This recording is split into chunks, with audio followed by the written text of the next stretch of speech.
Nasagip ng NBI sa Tagaytay City ang isang Chinese national na biktima umano ng torture. Arestado naman ang iba pang Chinese national dahil sa umano'y scamming activities. Si Rod Lagusad sa sentro ng balita.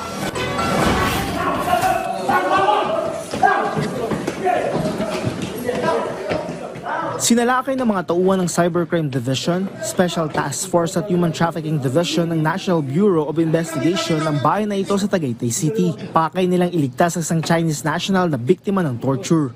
Natunto nila ang lugar kasunod ng sumbong ng kaibigan niya na isa ring Chinese. Mabilis namang nakita sa loob ng bahay ang biktima.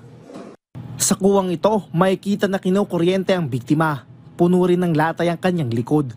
Ayon sa NBI, nagawa pa nito na makapaglabas ng video na humingi ng tulong. Pero ang rescue operation, naging daan para madiskubre ang iligal na aktibidad sa kabilang kwarto.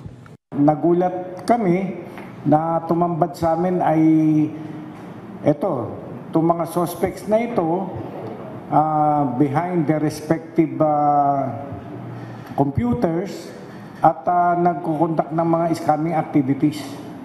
So ayun napunta na doon yung raid namin. Dito na inaresto ng NBI ang nasa 17 Chinese nationals. Napag-alaman din na gusto ng kumalas pala ng biktima sa grupo. Positibo naman niyang itinuro ang mga nang torture sa kanya. Pareho nito ang una ng grupong naaresto noong Biyernes. Ayon sa NBI, mula din kasi ito sa isang malaking pogo operations na bumuo ng maliit na grupo. Engage sila sa maraming activity like crypto scam, investment scam, catfishing, romance scam. We found out different scripts. Ito mga scripts na to, ito yung ini-employ nila to lure ng kanilang victims.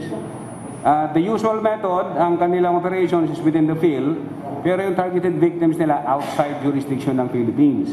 Anya, may posibilidad na sangkot ang grupo sa hacking activity. Base sa kanilang inisyal na investigasyon, nasa 2 buwan pa lang nag-ooperate ang grupo.